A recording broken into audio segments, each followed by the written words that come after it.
So if you weren't angry enough about OPEC, no, okay. So we are talking about research and development and like innovation in the pharmaceutical industry. The reason we're talking about this is because in the U.S., we spend a notorious amount of money on drugs.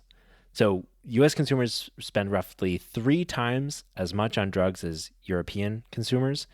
And after accounting for higher U.S. incomes, we're still spending about 90% more as a share of income. Per dose of medicine taken in the U.S., Americans spend about 3.5 times as much as Europeans. And like, even though their incomes are only about 60% higher on average. So like, we spend way, way more on drugs, and like a number of policies have like been proposed to kind of target this. One is like, government negotiating drug prices. Another is like capping drug prices, even potentially like nationalizing the pharmaceutical industry. But the most common counter argument is about simple economics. The argument claims the benefit of having like largely like unimpeded free market is that it rewards innovation. Yeah. And if you start to cap drug prices or enforce a cap, or enforce what's essentially a cap, they claim by making the government, who's the largest drug buyer in the U.S., like be able to negotiate, you're basically making a cap on drug prices, that you'll be stifling the incentive to innovate. Yeah. And on top of that, I mean, these pharmaceutical companies are developing life-saving drugs. Yeah. Their research is contributing to the saving of lives. So shouldn't they be rewarded for that? Mm-hmm. Shouldn't they be given just compensation for that? And also, shouldn't they be allowed to set their price whatever they want to for the work that they did? Mm-hmm. I mean, as is often said, anything is worth what you're willing to pay for it. So if something's going to save your life, then you should spare no expense for wanting to buy it. Yeah. So here's why all that's bullshit. Well, so first off, I want to just quickly dispense with 2 of like the component arguments. One is that like, hey, like the market innovation is what capitalism does. And like, that's just like one of the things that can potentially do, but it also incentivizes protectionism, right? It incentivizes lobbying and corruption, barriers to entry. Like, innovation can be a good byproduct of the free market, but it's not an automatic or necessary byproduct. Sometimes it's one that like it has to be incentivized actively. Secondly, like the claim that negotiating drug prices, which I've heard before from really smart people, that Medicare negotiating drug prices would be the same as capping them, is like, it just doesn't hold up to like thinking about it a little bit. Like if Medicare is like a market player without the ability to negotiate, then it's essentially got an arm tied behind its back. Whereas like, so like the fact that it's a huge market player means that it should be able to do what other market players do and negotiate bulk discounts, which, as I mentioned, other people do, and it doesn't stifle innovation. Insurance companies and entire industries exist that are just middlemen between like pharmaceutical companies and like providing prescription drugs to consumers, and they do it on like a bulk basis, negotiate the prices down, and that's how they provide savings. Like, lots of organizations do that negotiating, and as far as we can tell, it doesn't stifle innovation. So at the very, very, very, very least, allowing Medicare to negotiate drug prices is a total no-brainer. Yeah. Now let's go even further than that. At least I'm going to go even further. Yeah, I'm down. So here's another important factor that you need to recognize. When we talk about anything even further than that, but even just that, we're not saying that these companies, that these pharmaceutical companies should not get their just compensation for what they have developed. Yeah. We're saying that you, as the taxpayer, deserve a return on investment from where your tax money has gone.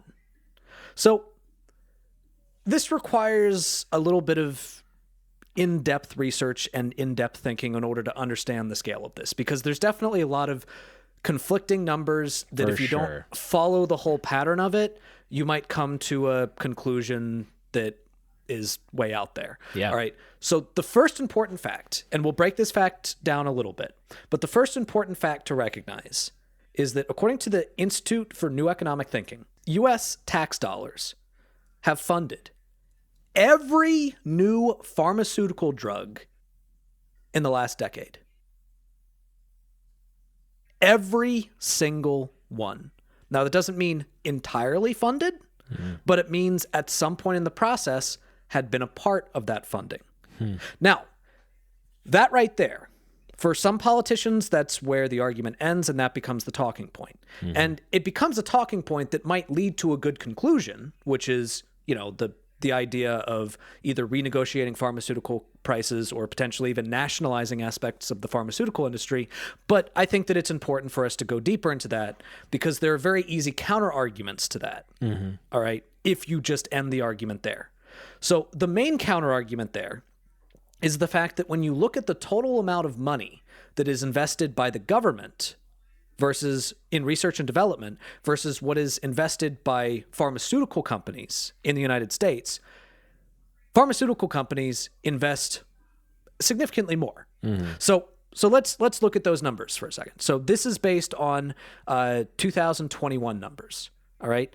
Let's focus specifically on the National Institute of Health, which that's where the funding for government-funded research grants and research rewards and research in general, that's where that comes from.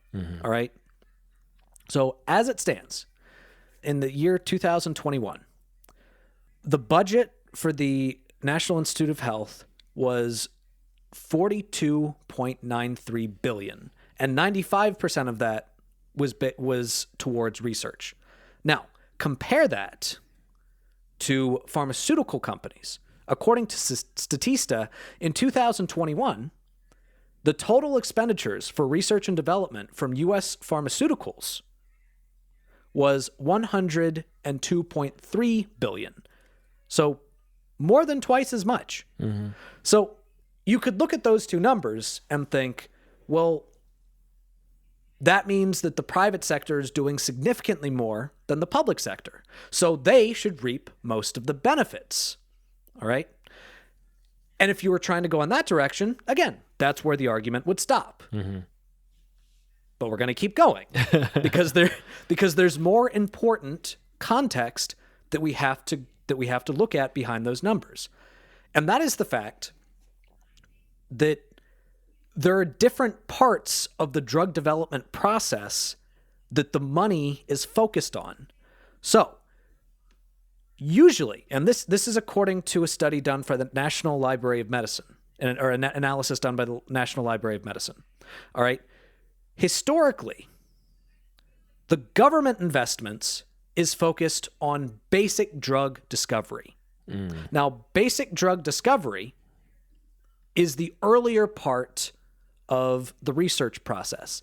And because you don't know enough about the drug at that point in the process, it is the most risky. Yeah. All right.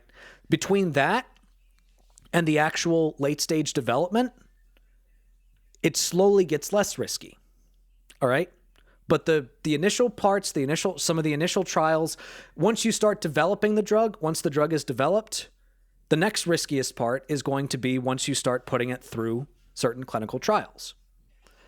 And it's not that the private sector has no part in that. They absolutely do.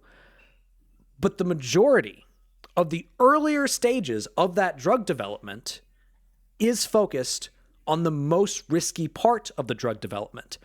And the only time when pharmaceutical companies step in and join in on the process, usually by buying patents, is when a drug is seen to show promise. Specifically, what that means is that a company has determined that the risk is outweighed by the reward, by the potential reward. Now, sometimes it might not pan out. That absolutely happens. But the reason why this is important context to understand is that what this means is that the risks associated with drug development are disproportionately carried by the taxpayers, but the rewards, the economic rewards, are disproportionately targeted towards the drug companies. All right? So we run the risk of losing money, like throwing money away on a drug that did not work. Meanwhile, once our taxpayer money has researched a drug to the point where it shows promise to one of these larger corporations, they can swoop in, continue that research, develop it, and then sell it for jacked up prices. To Michael's point, we spend more on drugs than any other developed country. All right? Our drug prices are disproportionately higher. In some cases, in many cases, life-saving drugs can completely break the bank. It's part of the reason why healthcare is so goddamn expensive in the United States. It comes from the fact that our entire healthcare industry, not just in the payment of healthcare, but also in the payment for specific services or specific drugs or medical equipment, is so goddamn high in the United States. So, to recap, as it stands, the risks behind drug development are socialized, but the rewards are privatized. Which I think goes to like another part of this, of like the drug life cycle, which is, I think, is very important, which is, we talk a lot about like the innovation of new drugs. But generally speaking, the things that we are like targeting with the negotiation of regulation of drug prices is, and like the most egregious examples are like widely needed established drugs. And of course, this is related to the pipeline, right? Like if you can't like create a new drug, then you'll never solve the disease. And there are plenty of diseases that don't yet have drugs to solve them. But like, I think it's really critical for us to recognize that like insulin is not fucking new. Yeah. And like, there are plenty of drugs which have been around for a very long time, and pharmaceutical companies go through a number of practices, and they spend a ton of R&D actually on adjusting and tweaking the formulas of existing drugs to try to maintain or retain their patents. Or they will to literally just prevent other people from being able to manufacture that drug. Or they will do things like rebrand an existing drug and then market it heavily through doctors to cause the doctors to prescribe that particular brand of the drug. And so like, not only is like innovation largely dependent on public funding, and the rewards are largely reaped by pharmaceutical companies, but even when those drugs become like ubiquitous and like nationally required, and also like once their life cycle has been around, like they've been around for a long time, we still see these really high drug prices influenced by pharmaceutical companies. And like the fact that like we can't get to a place where we can provide, where like significant portions of diabetic people ration their insulin.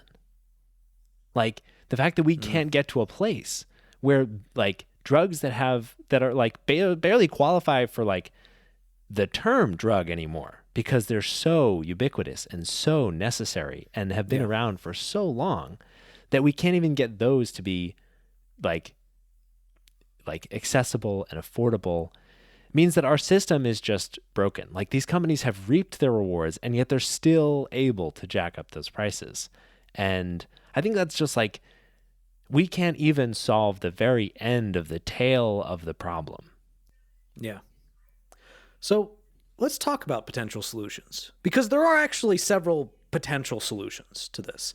The first one is one that has been talked about quite a bit in political mainstream. It's something that Michael and I have talked about, and that's the idea of the U.S. government renegotiating pharmaceutical prices. All right, giving the United States government the power to negotiate pharmaceutical prices. All right. Now that would be an objectively better solution than what we're doing right now. But again, it's also important to note that as it stands, the riskiest part of the drug development process is carried by taxpayers. And even under a system in which we're renegotiating pharmaceutical prices, they're still making a huge amount of profit when we're the ones that ran the risks in the first place. Yeah. So there's still a fairness they're also argument reducing to be their made. costs at the same time. Yeah. So we're paying twice in a way. yeah, exactly. So another solution would be a public option.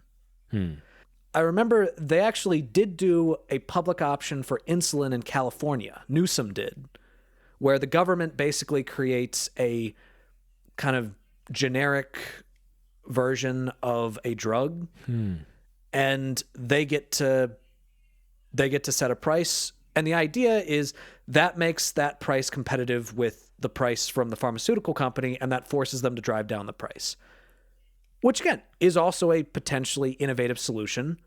But again, it also still creates the system. It adds to the system in which we are basically paying twice for the drug. All right.